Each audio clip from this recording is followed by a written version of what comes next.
Jean 3, 4. Quiconque pratique le péché, pratique aussi la violation de la Torah. En effet, le péché est la violation de la Torah. Quiconque pratique la violation de la Torah, pratique aussi le péché. En effet, la violation de la loi est le péché. Quiconque te dit de ne pas obéir à la loi de Moïse, il te dit de vivre dans le péché. Quiconque te dit de ne pas observer les sabbats d'Élohim, il te dit de vivre dans le péché. Et voici la conséquence, Jacques 1, 13, que personne, lorsqu'il est tenté, ne dise « Je suis tenté par Elohim », car Elohim ne peut être tenté par le mal, et aussi ne tente-t-il personne. 14. Mais chacun est tenté quand il est attiré et attrapé avec un appât par sa propre inclination au mal Yetzirah. 15. Après que l'inclination au mal a conçu, elle enfante la violation de la Torah, et la violation de la Torah étant accomplie, engendre la mort. Romains 2, 12.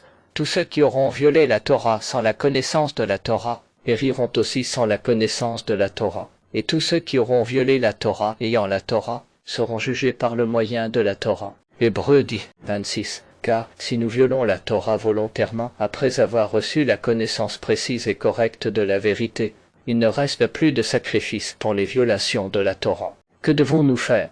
Apocalypse 1. Et après ces choses, je vis un autre ange descendant du ciel, ayant une grande autorité, et la terre fut illuminée de sa gloire. 2. Et il cria avec force d'une grande voix, disant, elle est tombée, Babel la grande, et elle est devenue une demeure de démons, et une prison pour tout esprit impur, et une prison pour tout oiseau impur et détesté. 3. Parce qu'à partir du vin de la colère de sa relation sexuelle illicite, elle a fait boire toutes les nations, et que les rois de la terre se sont prostitués avec elle, et que les marchands de la terre sont devenus riches par le pouvoir de son luxe. 4. Et j'entendis une autre voix du ciel disant, sortez du milieu d'elle, mon peuple, afin que vous ne participiez pas à ces violations de la Torah, et que vous ne receviez pas une part de ces fléaux. 5. Parce que ces violations de la Torah se sont amoncelées jusqu'au ciel, et Elohim s'est souvenu de ses injustices. Partagez ce message aux autres s'il vous plaît.